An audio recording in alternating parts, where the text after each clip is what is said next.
What a pleasure it is to look out and see a group of folks who want to talk about politics on a Saturday morning.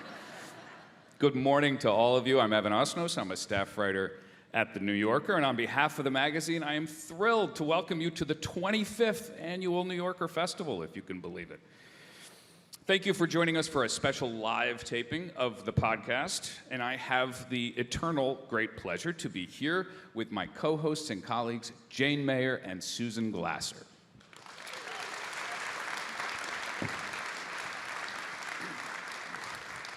Joining us in just a few minutes, as you know, is the great presidential historian Michael Beschloss. But first, a few housekeeping notes. We are recording this as part of the podcast, and so that means you're part of the show. So feel free to laugh or weep, as the case may be, or however you would ordinarily experience it. And if you want to tweet, you're welcome to do so. The social media hashtag is NewYorkerFest, all one word. Please put your phones on silent and refrain from flash photography, as tempting as that might be. We have about 75 minutes together, and there's going to be time at the end in that period for you guys to ask questions. And this is the part you should, if you're going to pay attention to any of this housekeeping stuff, it's this, which is, if you want to ask a question, you should text. You have to submit your questions at any time during the event, and you text Festival to the number on screen behind me, and we'll get to as many as we can. And I would add, and this is the Carnival Barker portion of this, that none of this would be possible without New Yorker subscribers. So to those of you who are subscribers, we thank you. For those of you who are not yet, it's never too late, and Christmas is coming, and you might want to consider 2 subscriptions. But thank you, seriously, all of you, for your support for the magazine and what we do here and what it represents. And with that, are you guys ready to get into this podcast? All right, here we go. Welcome to The Political Scene, a weekly discussion about the big questions in American politics. I'm Evan Osnos, and I'm joined by my colleagues, Susan Glasser and Jane Mayer. Good morning, Susan, and good morning, Jane. Hey there, welcome. Hi, Evan. Well, here we are at the New Yorker Festival. We're up north in the big city, recording on Saturday, October 26th, and we are thrilled to be doing this in front of a live audience at Webster Hall. It's an extraordinary moment for a conversation like this about the past and the future of American politics, because let's face it, it genuinely hangs in the balance with just a few days before the 2024 presidential election. Now, the three of us are constantly taking stock, trying to take the temperature of what's happening in D.C. And in a moment, we're going to talk about the past. Thank you, Jane. But I wonder if you guys can give me a sense of how you're thinking and, let's be honest, feeling right now, just a few days before the big day. Jane, how are you doing? Sleepless. That's Sleepless, one part of it. Sleepless in New York. No, this is an incredibly nerve-wracking time, and I guess we, as anybody who listens to the podcast knows, we go back and forth arguing with each other to go over the cliff or come back above the cliff constantly. And I'm usually the one saying there's hope. There's some hope, maybe. I'm hoping women come through on this particular election.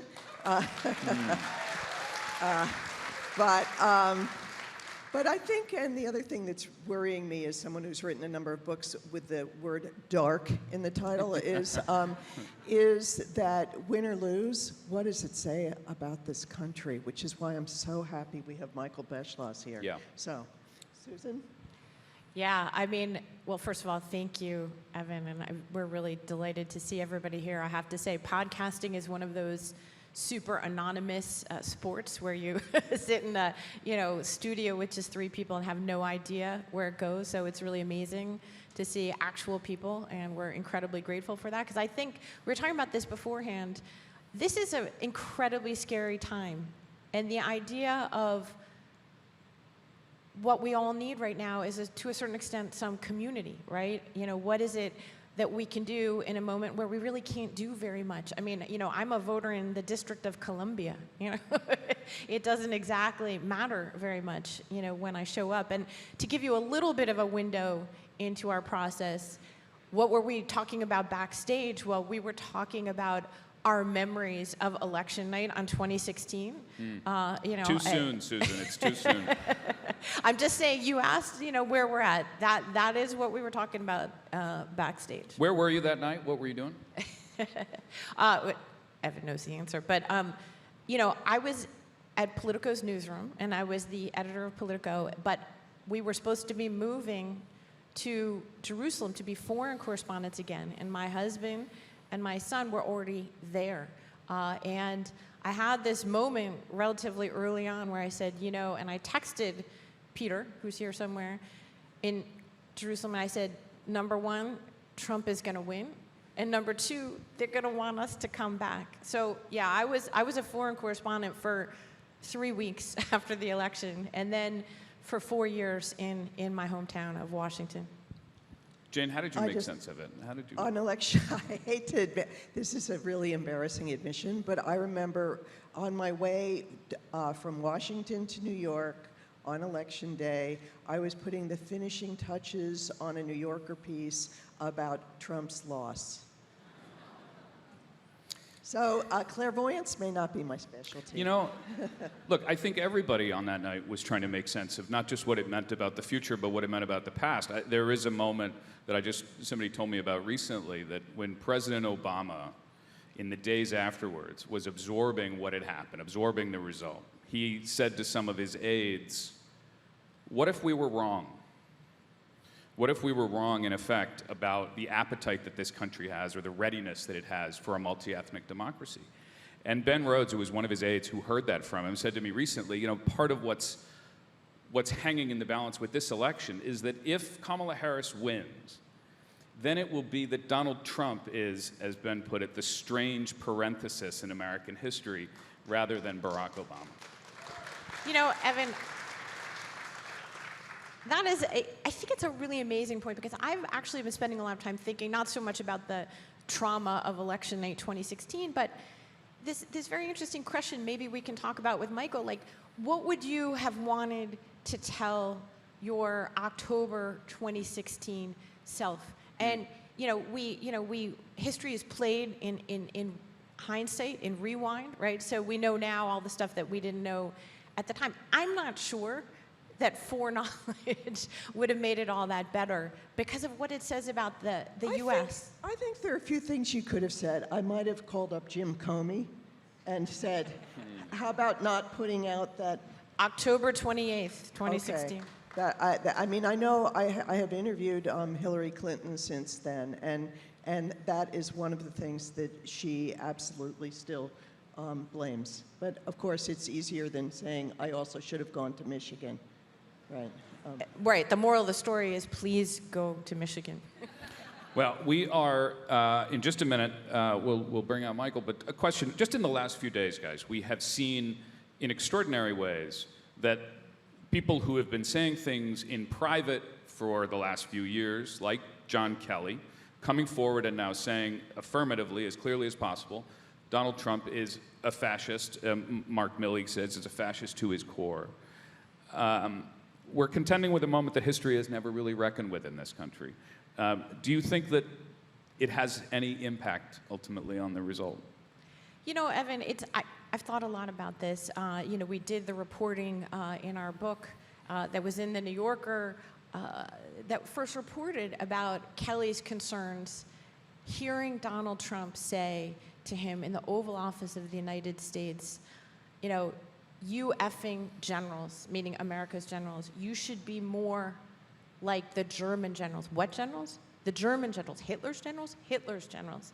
And, I find that we've become inured to this. I remember first doing that reporting and literally my head exploding and, talking about it and thinking, this is the most unbelievable thing I've ever heard, that the chairman of the Joint Chiefs of Staff thinks that the biggest national security threat to this country is the President of the United States. And yet, over time, right, even that becomes something familiar. And so my great fear is that even Trump's fiercest enemies can somehow get used to the unthinkable. I really think a lot of what we're dealing with is the environment in which this information is appearing. And the part of the problem is that at least half the country is siloed off from the news that about Millie saying things like this. I mean, we really are in a different ecosystem with social media, with Twitter, with Fox. It's not the same world that it was when I became a reporter in the beginning, where it used to be, it felt like if you had a good story, it felt like you had, you could just see it ricocheting across the entire country. It was on the evening news, and the entire country heard it. It's just not like that anymore. So I'm not sure that people are so much inured to hearing that Trump admires Hitler as that they're not even hearing it from half the news organizations. And there is the amnesia effect. They somehow seem to be able to repress the reality of what they already know about us. Which brings us to the matter of history, and we've got the perfect guest for it. In just a second, you're going to hear from Michael Beschloss. He is the author of 10 books on presidential history, including the New York Times bestsellers, Presidents of War, Presidential Courage, and The Conquerors. He's written on Lyndon Johnson's secret tapes and on Jacqueline and John Kennedy's life together. He's the NBC News presidential historian and a PBS NewsHour contributor. He's received an Emmy Award and 6 honorary degrees. Please join me in welcoming Michael Beschloss to this stage.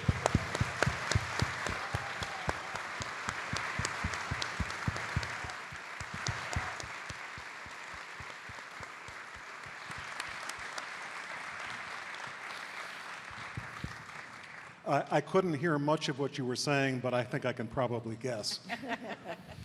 We should warn you that Michael is the official, Uber friend of the pod, and he's our actual friend as well as These are friend three the of my pod. favorite people on earth, so it's going to be hard for me to keep myself from just being quiet and listening to them. Now, in fairness, we have to point out that Michael is only the second member of the Beschloss family to be on the pod because his son Cyrus, who's a great expert on youth voting behavior, has already been on. So you're catching up to him. And Cyrus reminds me all the time that he was the first to be on this honored podcast. On a very serious note, Michael, tomorrow, October 27th, Donald Trump will hold a rally here in New York City at Madison Square Garden. This is a place of historical significance, but of particular political significance.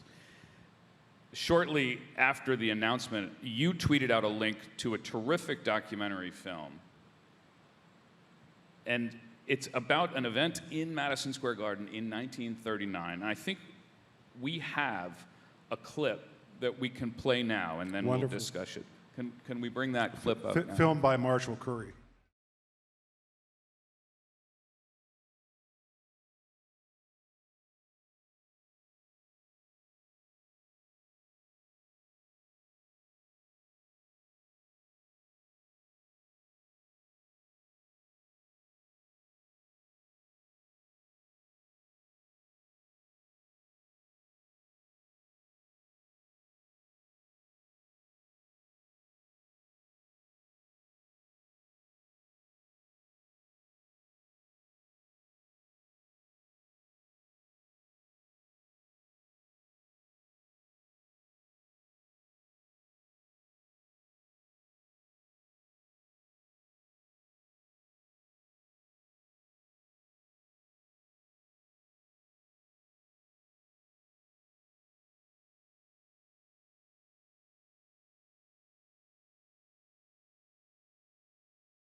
That is from A Night at the Garden by Marshall Curry, an extraordinary film. You can see the rest of it on YouTube.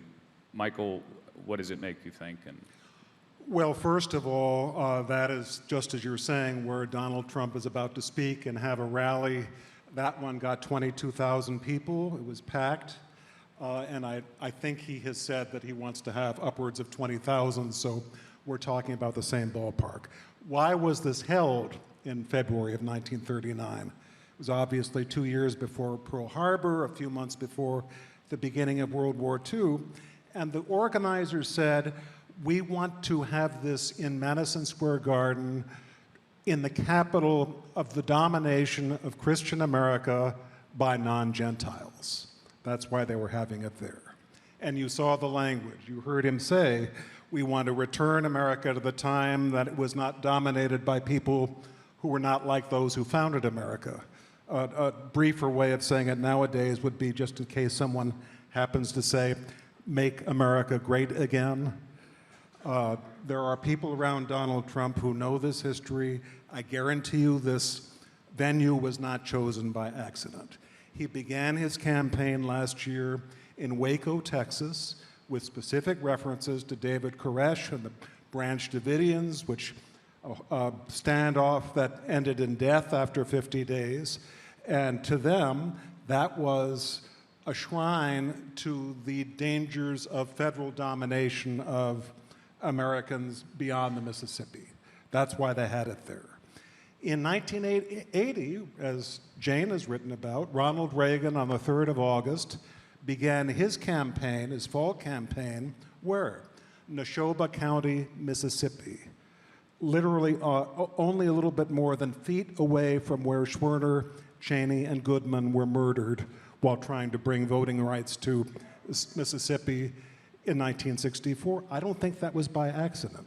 So all I'm saying is, not a great overwhelming number of Americans know about the rally of 1939, but I do not think it's being held in the new Madison Square Garden by accident. Michael, can I ask you, this has been a week where arguably we've kind of shattered one of the remaining taboos in American politics by the explicit use of the F word, not that F word, but the label of fascist by one of our two-party candidates about the other candidate. We're talking about this rally. Help us to understand, to what extent you think this is a justifiable comparison. Not surprisingly, what you hear from Republicans is that this is hysterical. This is, Donald Trump was not a Hitler-like dictator in his first term, and therefore we have no right to be saying this. Help us to understand how you approach this as a historian. Well, I think Donald Trump meets most of the parts of the definition of the word fascist. You go through all of American history, you cannot find another major party nominee who was promised to be dictator for a day, which we all know will not be only for a day if that happens, who has promised to suspend the rule of law, possibly terminate the Constitution, pit the Justice Department and maybe the U.S. Army in military tribunals and worse against domestic political enemies. We've had a lot of bad people in American life, and some fascists who were not nominated for president in the 1930s, which I'd be glad to mention briefly, but we have never had anything like this. So anyone who tries to normalize this election and say this is like, Carter versus Gerald Ford or anything of the kind, this is an election of a kind we have never seen before in American history. A month from now, we will know which way this went, but this is as much a turning point in my view as the elections of 1860 before the Civil War, 1940. You saw the atmosphere of the 1940 election. This country was deciding not only whether we should fight fascists in Europe, it was deciding whether we should adopt fascism at home. Father Coughlin, Huey Long, who was assassinated in 1935, these are voices who said, democracy is outmoded. Charles Lindbergh's wife, Anne, wrote a book called The Wave of the Future, and she meant that the wave of the future is fascism. Democracy, she said, does not work anymore. But the point I'm making is that neither of those was a major party presidential nominee who 10 days from now might win. So, Michael, when you talk about these incredibly important hinge elections, 1860, 1940, from, I think, probably the standpoint of all of us in this room, the good guys won. I guess I'm wondering, has something changed, do you think, that might make it possible that democracy won't triumph this time? And if so, what is it? What is going on out Well, there? let me just see a show of hands. Is anyone here nervous about election night and beyond? I think for those who are not watching but listening, almost unanimous. I know we should interview the who didn't raise their hand. Right, anyone here? We'd be glad to hear what you have to say. It might be calming. But democracy works, but you can't do it when you vandalize our political process. Now, I would say it's not by accident that we have not had people running for president as the candidate of a major party, and their campaign promise is, elect me because I'll be a dictator. They didn't do it because it probably wouldn't be very popular. That was true for most of American history. American citizens and children understood how hard we had fought for our freedom from a tyrannical British king, that the essence of America is that we don't have dictators. I mean, the way I put it is, in America, not only do we not have dictators or kings, we should always remember that we do not work for a president should work for us. And we're on the precipice of a moment where that may no longer be true. So the question is, like those hinge elections, why are we in such danger now? I just quickly mention a couple of reasons. One is we have disabled civics and history education in the early grades in this country. So, you know, people go to really good schools and very intelligent kids. They don't know what democracy is. They don't know how important this is. They don't know what it means when you lose it. Barack Obama said 4 years ago, when you have a democracy and it's gone, people start getting hurt. And that is even more true in 2024. I think a lot of Americans don't understand that. And the other thing is that our political system works as long as it's allowed to be intact. One metaphor for this I often think of is, you may all know, or many of you may know, that in 1948, after Harry Truman was reelected, he moved out of the White House because the White House interior was about to fall down. The floors were caving in, the leg of a piano from upstairs appeared through the ceiling of the downstairs room.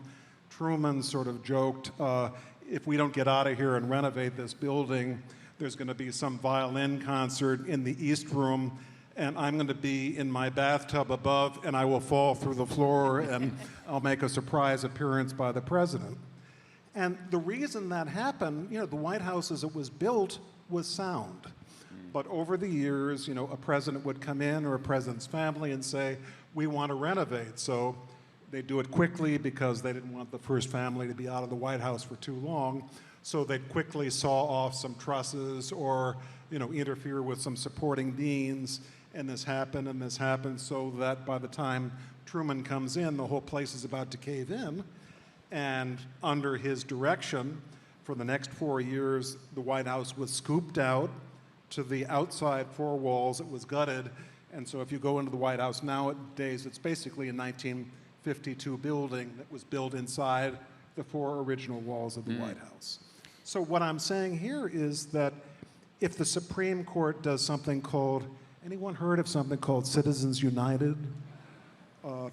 Or a presidential immunity ruling that says that if you're a president, you can get your White House counsel to bless anything you do, including the killing of your opponents, or all sorts of things that earlier in American history a president had to worry about being prosecuted for, at least when he left office. That's no longer true. Other ways that money has come into politics. I'm just saying, when you take the system and you keep on vandalizing it, and you break off an arm and you break off a leg, we should not be surprised that an aspiring fascist dictator is at the gates of our country. And you've described with those kinds of legal decisions the systemic change that has opened the door for this. There's something else, a cultural change Sure. around the idea of what we call character in politics. And people may say What this was is, that word again? Yeah, Just I say know. it again. It's an old English word.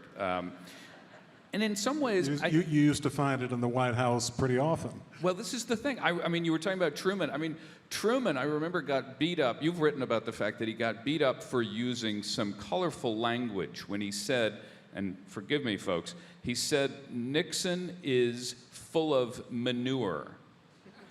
And for this, it became a great question about whether he had the character to be president. Right, and Truman's aides went to Mrs. Truman and said, can't you get the boss to clean up his language? And she said, you have no idea how long it took for me to get him to use the word manure. That's what she was dealing with. So how do you explain that story of how we went from having, and some people will say it was always an illusion, we never had, but at least we expected the illusion. We wanted people to satisfy what we imagined the office of the presidency required in terms of character. To this, how do you explain that story? Well, that's gone.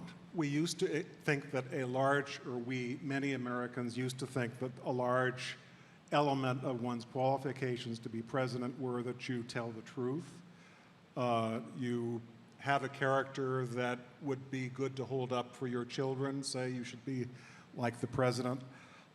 Nowadays, there is someone who may well get elected in 10 days who basically says that's the opposite of these qualifications. The rest of the world are dictators who are this is not his language, but his meaning. The rest of the world has dictators in these countries who are mobsters, so you need a mobster dictator to deal with them and protect the country.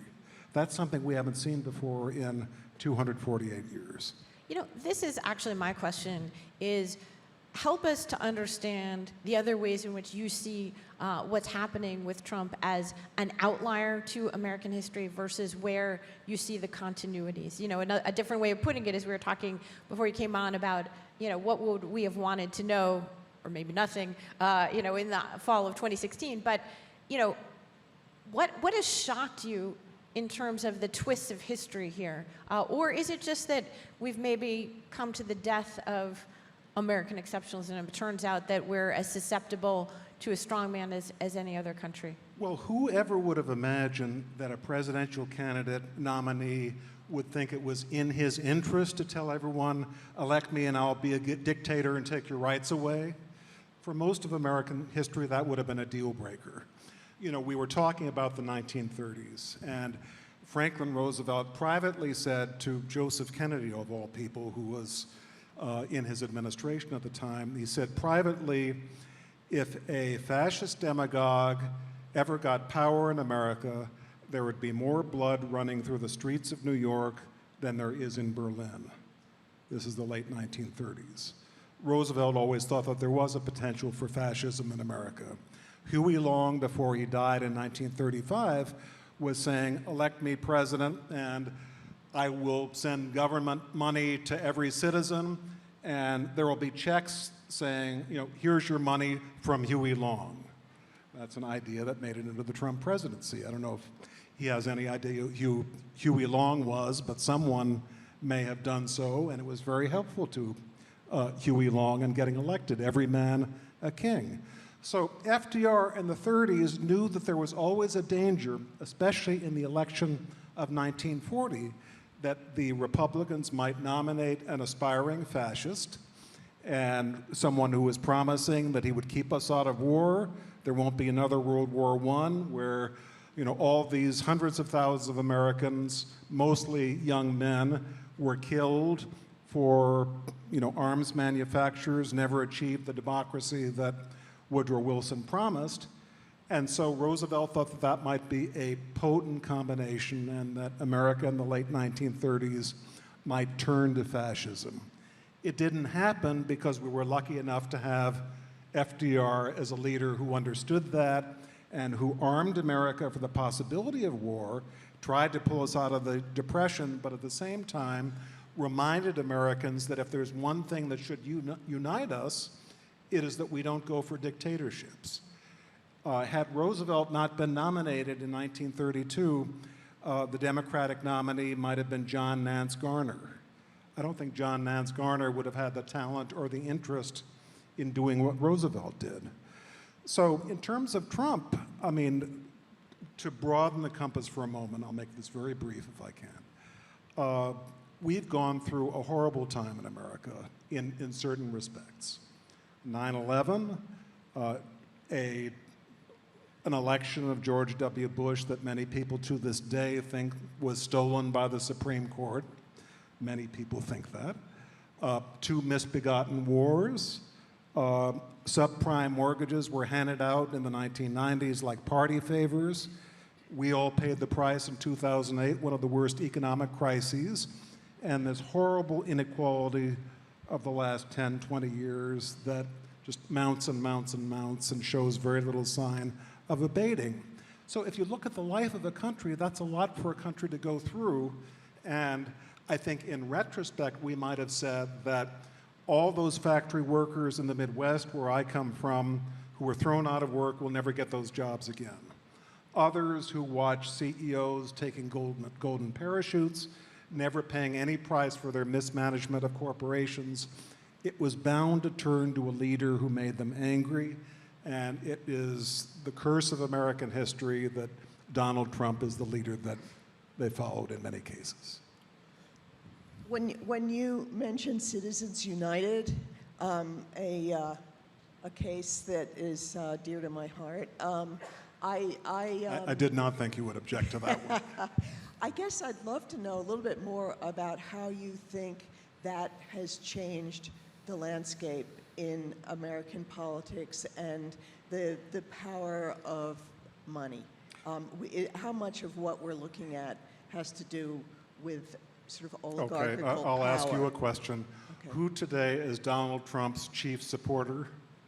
Well, Who we're is it? talking Elon Musk, the richest man in the world? Yeah. So would So- you draw a causal arrow from Citizens United to Elon Musk giving speeches in Pennsylvania and financing Donald Trump? 100%. But I think many people are now looking at the Washington Post's decision not to run an endorsement that the editorial board had written of Harris, and looking at it as an indication of what Jeff Bezos, who owns the Post, is saying as a big business signal, saying big business, billionaires are not going to fight back against Trump. I mean, is that fair? Are you worried about Well, that? and if you look at the history of European dictatorships, I'll mention Mussolini, there were others.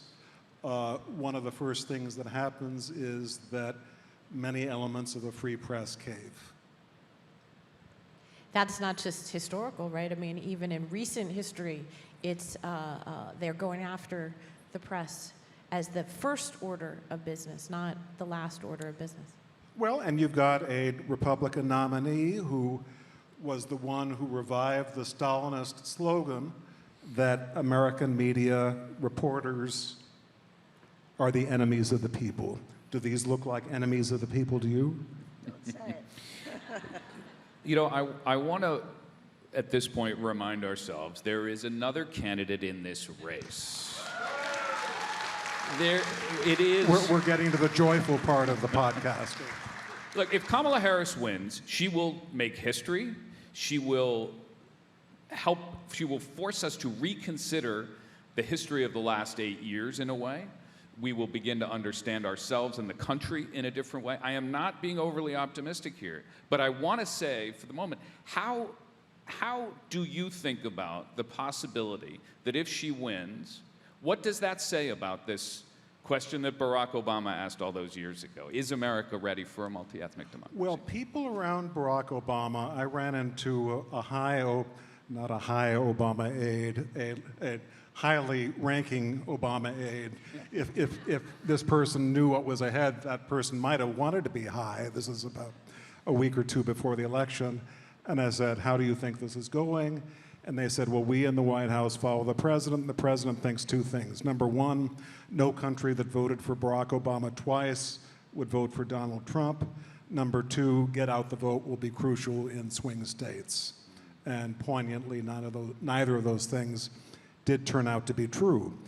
If Kamala Harris is elected, I mean, I can tell you already, and I think you all can too. Thank you for the honor of asking, but I would ask Evan, and I think we'd probably say the same thing, which is that it shows that the resistance to dictatorship in American history, the reports of its death were premature. And that the DNA of America, going all the way back to 1776 and before then, was, if there's any purpose we've got, it is resistance to being controlled by authoritarianism. And that, not only was proven by Kamala Harris's election, if she has been elected, but furthermore, the symbolism of a black daughter of two immigrants, one from India, one from Jamaica, who worked her way up. And, you look at her career, she not only did a lot of things, she was elected and chosen for a lot of things over 20 years. This is not someone who was handed anything. This is about as meritocratic as it gets. So if you're the novelist writing the election of 2024 as a scary novel, which you'd have to, you would say that what more perfect counterpoint than Kamala Harris against Donald Trump, who, with the understatement in the morning, I would say, is not exactly the fruit of our meritocracy.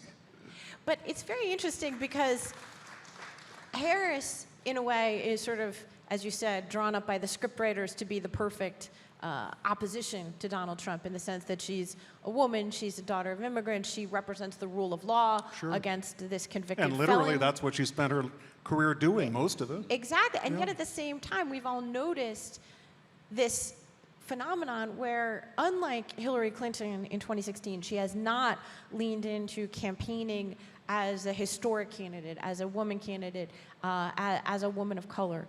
And I wonder, is that telling us something about the resistance? Because, doesn't it mean something that the United States was prepared to elect a black man president before a woman? If there's one thing that Americans have been resistant to in its history, in addition to dictators, it's having women run the country. Yes.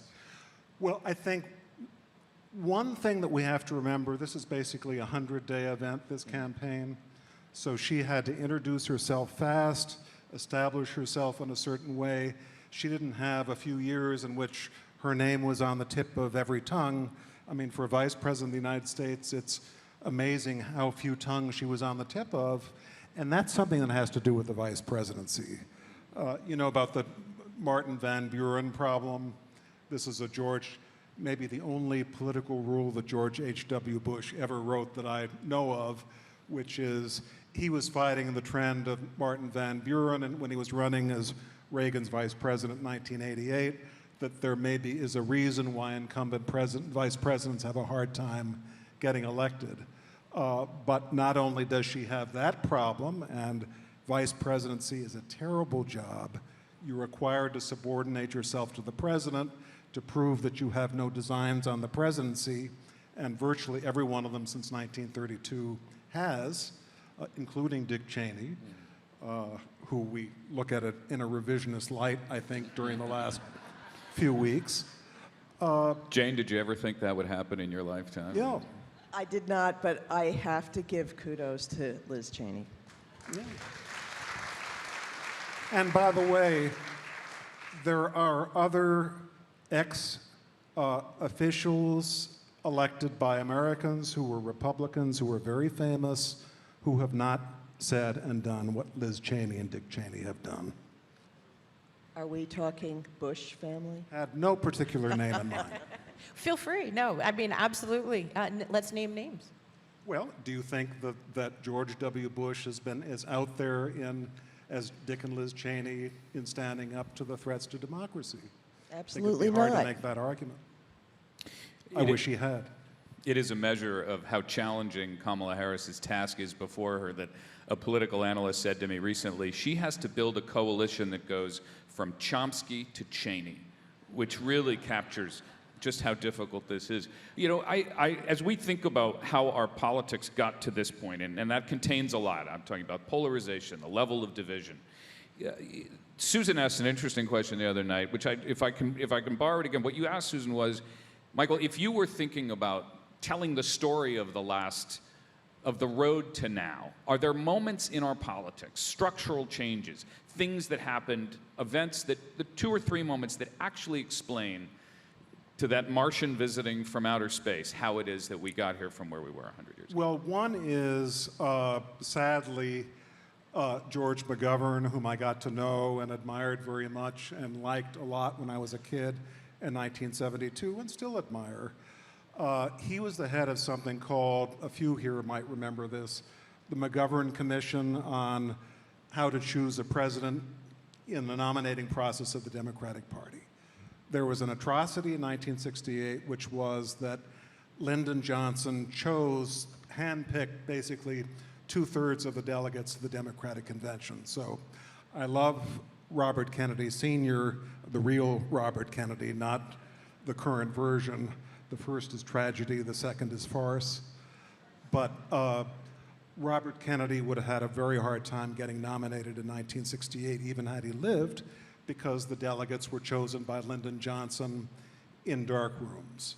So the McGovern Commission said we should go to primaries. It went to the other extreme so that a candidate like Donald Trump, as he did in 2016, can get the nomination by just winning primaries, even though he may be opposed by in that case, almost every Republican office holder and party official.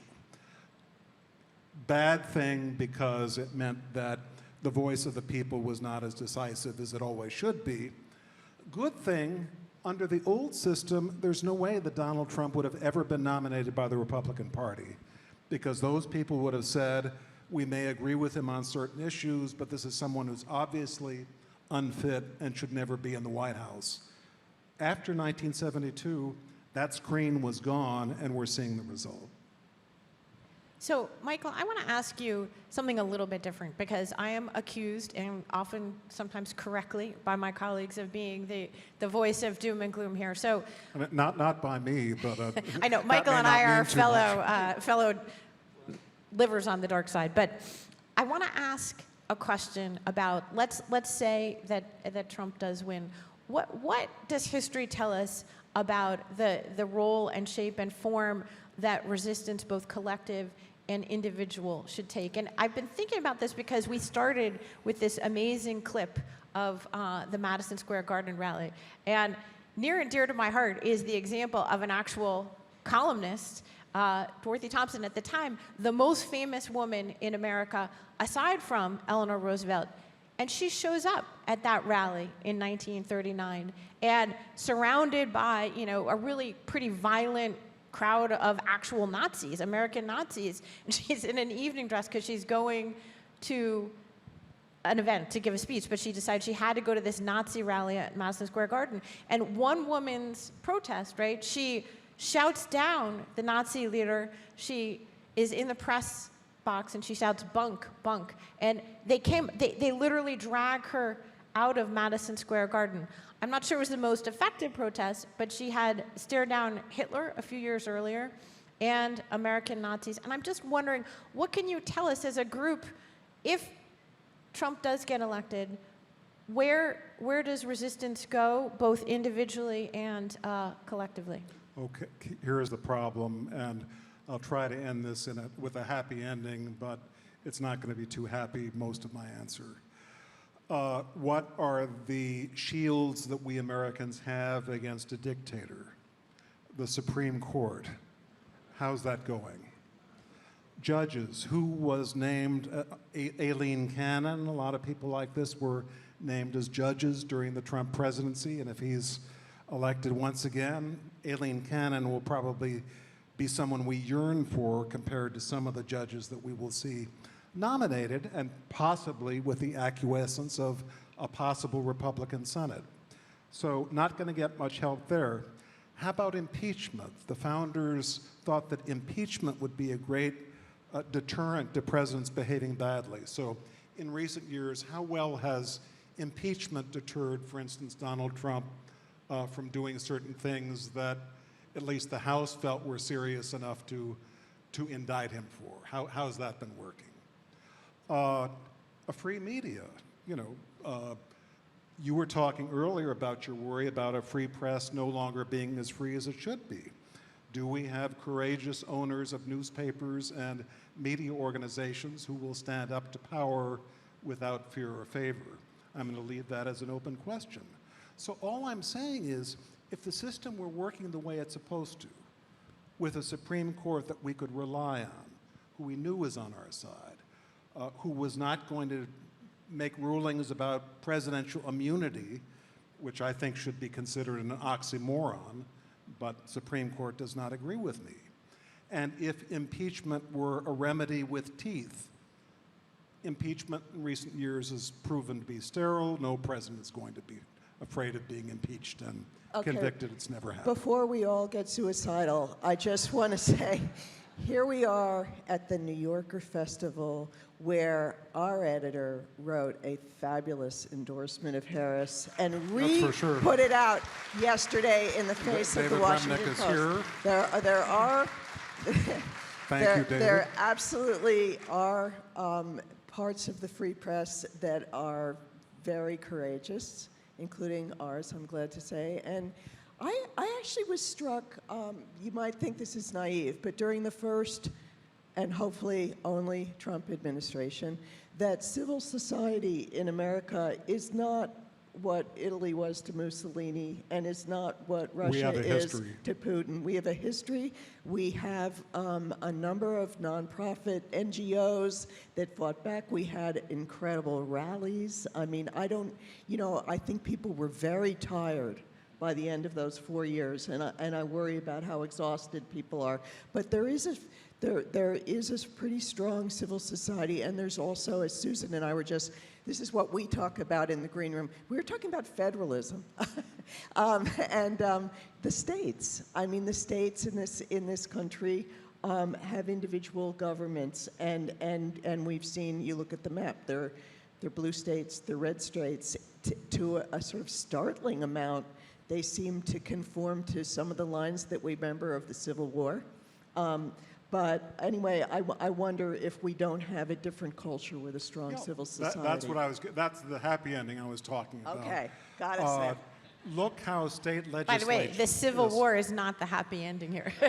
No, I was not including the Civil War, and hope we don't have one, and I don't expect us to.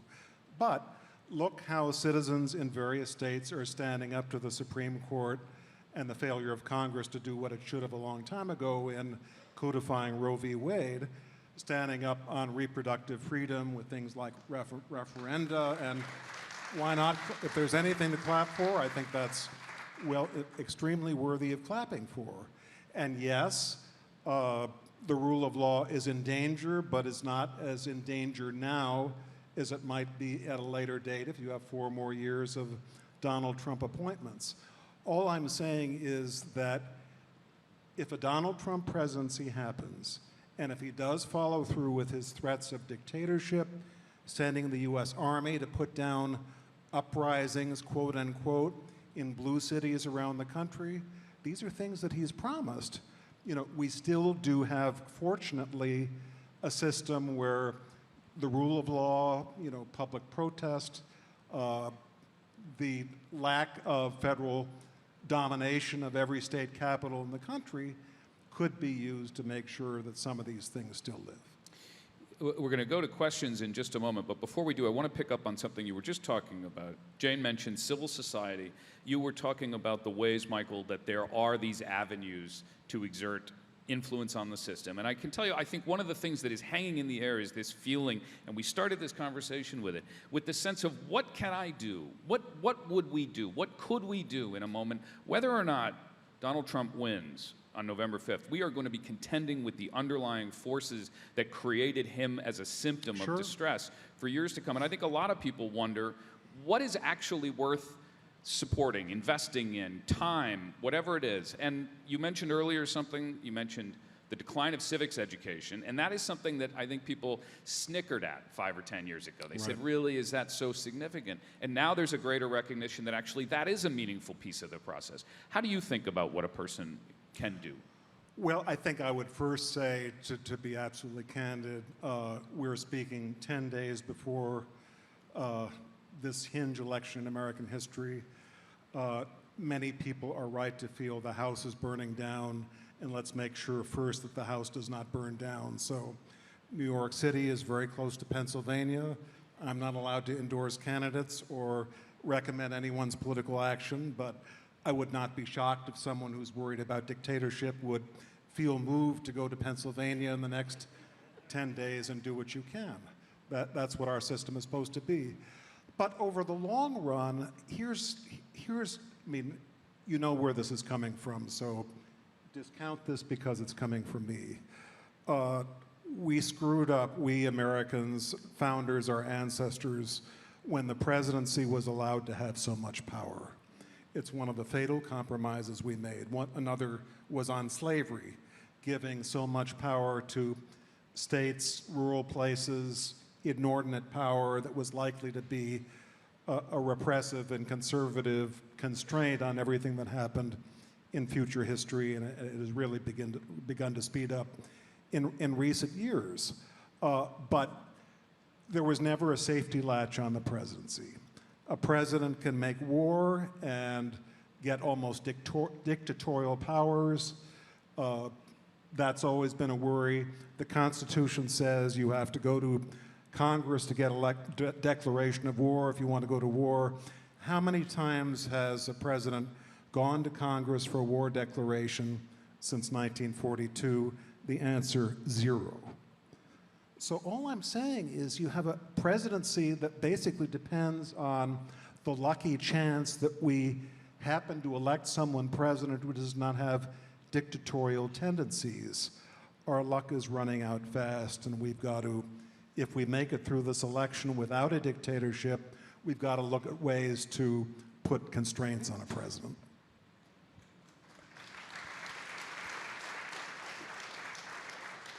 I know Evan's going to read our questions now, but just quick follow-up, because I do think this puts us right in the moment. As you said, we're 10 days before the election. I've been thinking a lot about if Trump wins in January of next year. I don't know that people have thought through how quickly things can go. And that was my takeaway from, unfortunately, living through the first 4 years of the rollback of a very tenuous, very different democracy in Vladimir Putin's Russia, is the speed with which this occurs. And that, you know, unfortunately, people don't seem to recognize the time to defend institutions is before they're taken away. It's almost impossible. People have studied this. They put timelines on it. It can take a decade or more to fix something, even saying that a democracy self-corrects. What are you most worried about happening in January of next year? How, you know, what are the things that you think would be early indicators? That you've got a president with all these powers that we haven't done anywhere near enough over the last 2 centuries to constrain. And for the first time, you got someone who openly wants to be a dictator and press those powers to the limit. Do you remember when Donald Trump was president?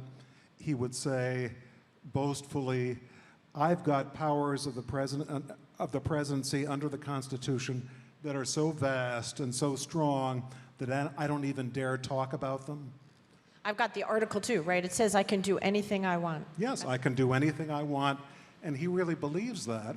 And the problem is, if you don't like dictatorship, which none of us do, I think I'm safe in saying, if you have a president who has the Senate, has substantial power in the House, has the Supreme Court clearly on his side, and also people who have spent years, I will not mention the word Project 2025, but deciding how to strengthen a dictatorship if that president wants to do those things.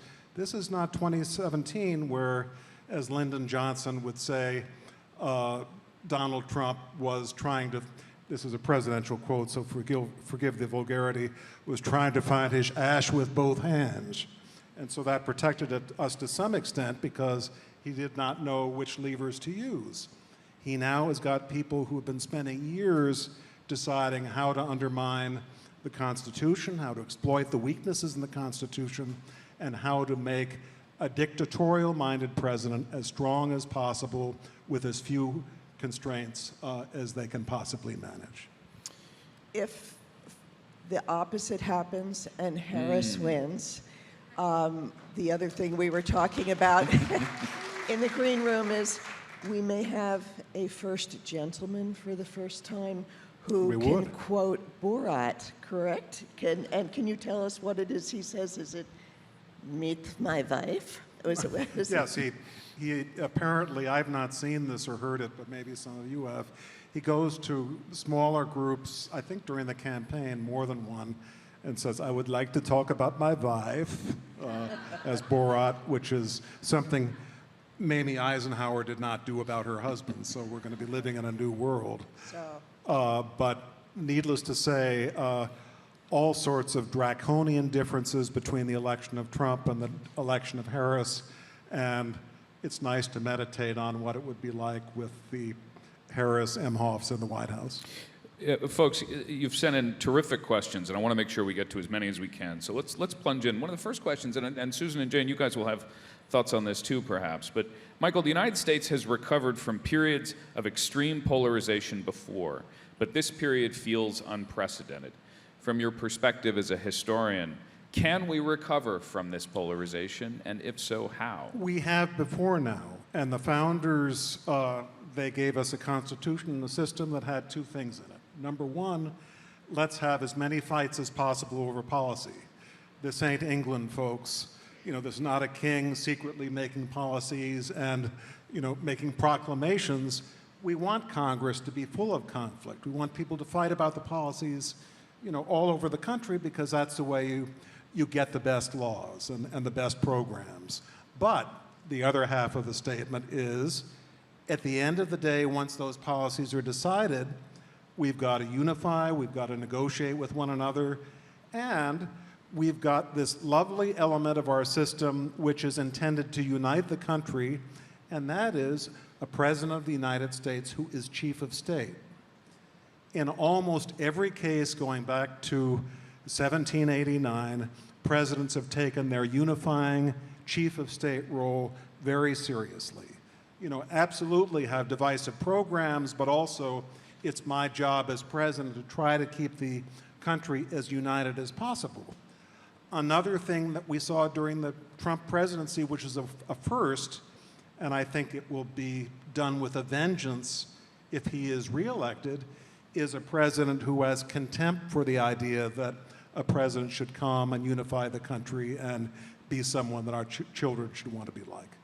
Yeah, I think that's so important. Donald Trump, during the pandemic, I know we've all written that out of history, but he's the first president, the only president I could imagine who would literally talk about my states, my electorate, you know, that Red America was what he was designing his policies for. And I think that makes him obviously a historical outlier. But I also, it's interesting, the premise of the question, because I feel like, you know, we're not 1 year into this, 2 years into this. We're 9 years into the Trump phenomenon, which is the acceleration of a polarization trend that already existed.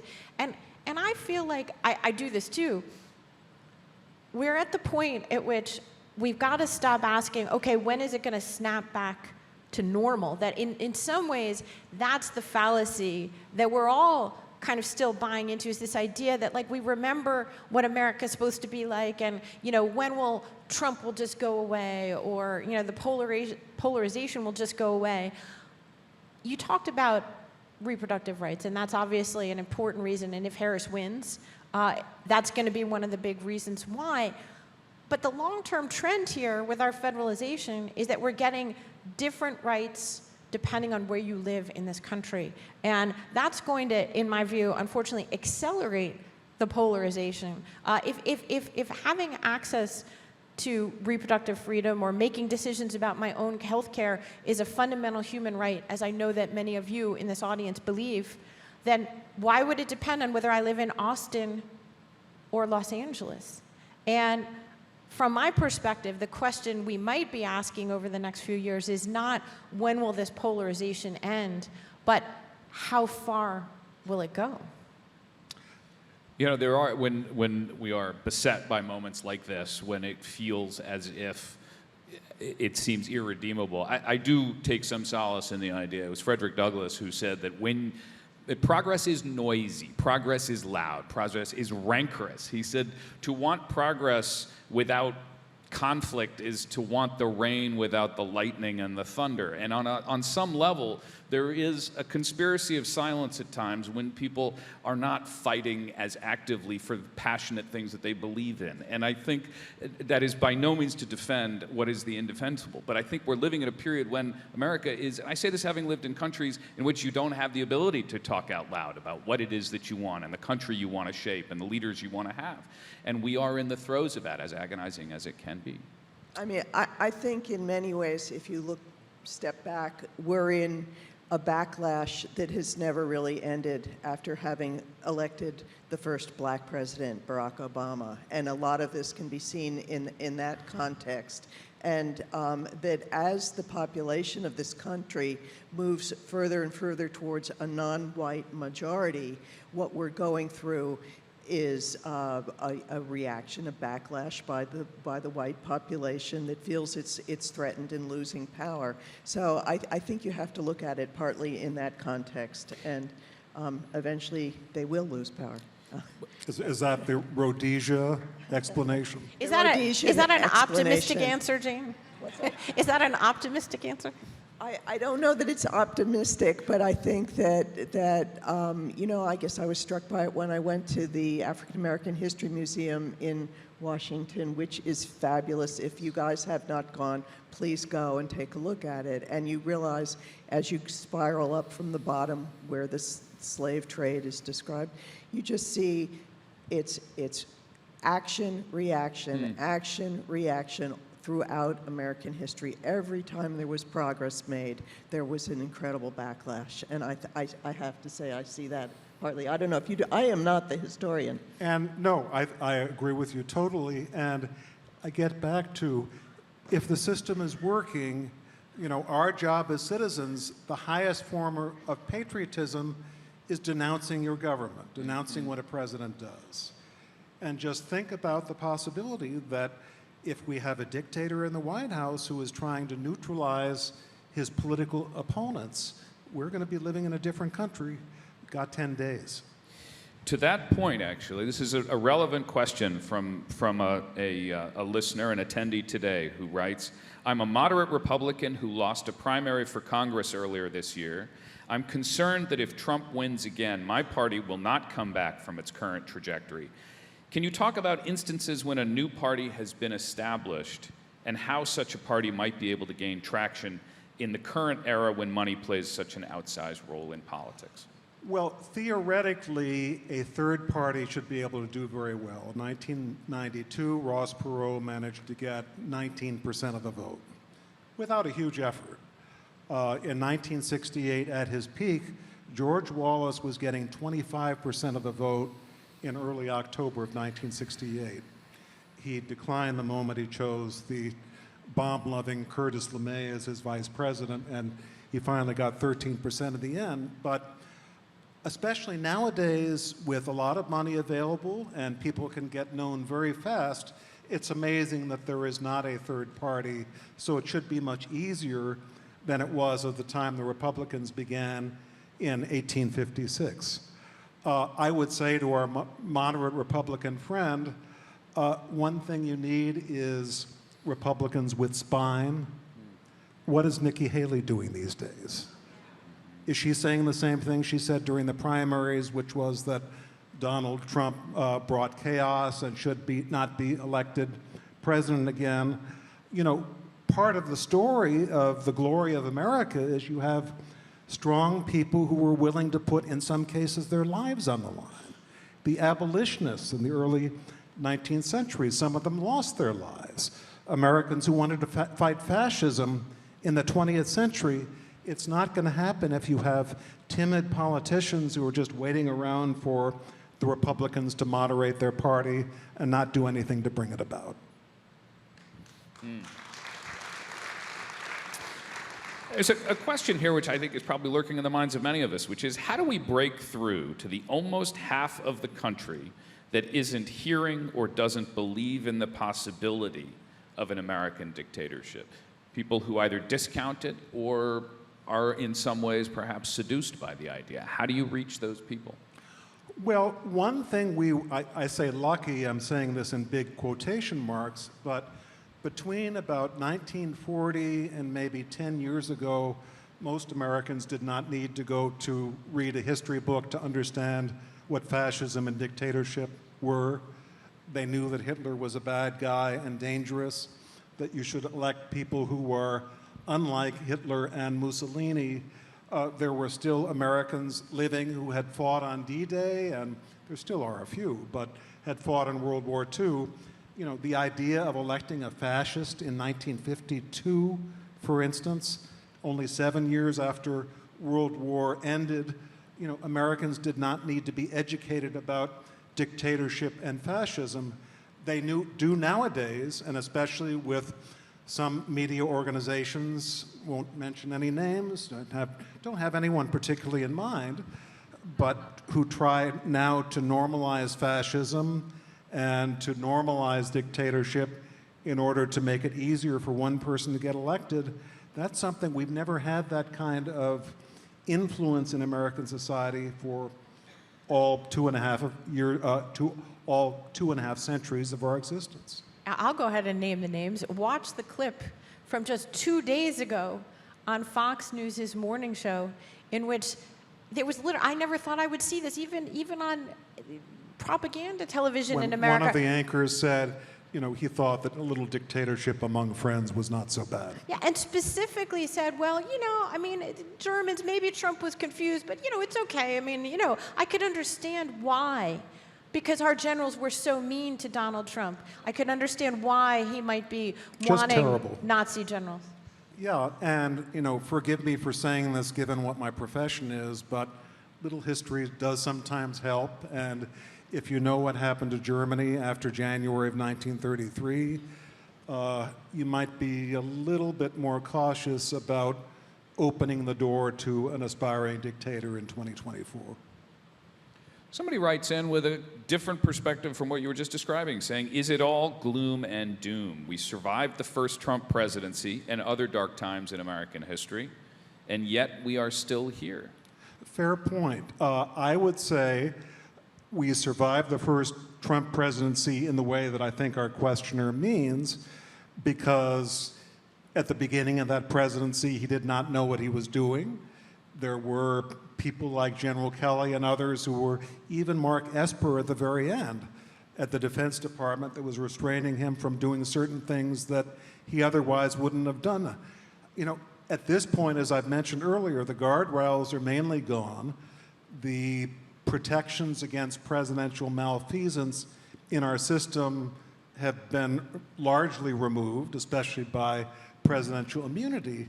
We're living in a different world from 2017, and this is now a movement that is gathering force and openly talking about fascism and dictatorship in a way that Donald Trump never did in 2016. And isn't it true that even if Trump has not learned that much about how to do it differently, the people around him really have learned this? I mean, Susan, you've often quoted the Raptor quote. What was the quote about? You tell it. Well, yeah, Michael knows this well, but, you know. I won't break in and recite the words to the poem The Snake. Well, you know, there's a Sir story we can break into after this. But what Jane's referring to was a really, I think for me, a chilling moment in reporting our book about the Trump presidency, where this was a very senior national security official who'd spent a lot of time directly in the Oval Office with Trump, who said to us, Donald Trump is like the velociraptor in the first Jurassic Park movie. And, you know, the children run into the kitchen and they think they're safe, and then click, they hear the handle on the door turn. That Donald Trump in this metaphor is the velociraptor who's learned to open the door of government. And I wonder, Michael, you know, what do you think about capacity this time? I mean, we all are agreeing with you on the lack of the guardrails. But does a Trump administration led by someone who we know breeds chaos and disorganization and infighting among his staff? Chaos is actually Yeah. a more desirable Right. in some scenarios. Right. So can he? How far can he go in just one 4-year term? If you don't want a presidential dictatorship, you fight. And you acknowledge the fact that it's going to be much harder than 2017 because of the Supreme Court, because of the failure of impeachment, because there will probably be a Republican Senate, and because Americans are a little bit more blasé about some of the things that Donald Trump might do that would horrify many of us.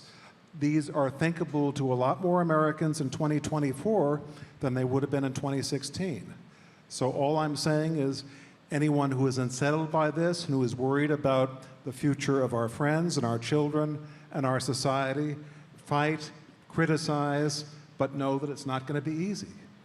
To that point, and we're almost out of time, but somebody writes in and says, I'm 25 years old. Oh, to be 25 years old. So I've only voted in elections against Donald Trump. Do you think we will ever get back to a time when it's exciting to vote rather than a necessity out of fear that the bad guy will win? Well, again, I don't want to give anyone voting advice for Election Day, but there's one way that that will happen, and that's up to you all. That could happen. But could I say something that is a genuinely optimistic way of looking at this, and that is, as dark as this is, as scary as some of the scenarios are, one thing about history, at least American history, is that in certain ways, not all, you have to be an optimist. How is it that against most odds, this country has stuck together for 2.5 centuries against most predictions? For most of that time, we had a functioning system. We did do something like the election of 1940, when Franklin Roosevelt was in a situation that's about as tough as it could be for a presidential candidate. He was saying, I'm going to keep you out of war, but we have to rearm in case we have to go to war to defend ourselves, and that's a good deterrent, and we should not give in to fascism. It worked. This country is amazingly resilient. And as I said, I'm worried about the Supreme Court. I'm worried about vandalizing the remedy of impeachment and other remedies. But if you look at the whole of American history, you have to say, with a little luck, the land is bright. Folks, on that note, I'm afraid that is all the time we have for it. Thank you. Thank you, Michael, for joining us, for being here with us at this extraordinary moment. Thank you to my co-hosts, Susan and Jane, for this conversation. Hear, hear. Thank you, Evan. And of course, thanks all of you for your all. interest in this, and for your support for the festival and for the magazine and what it represents. Have a wonderful rest of the weekend. Thank you. Thank you.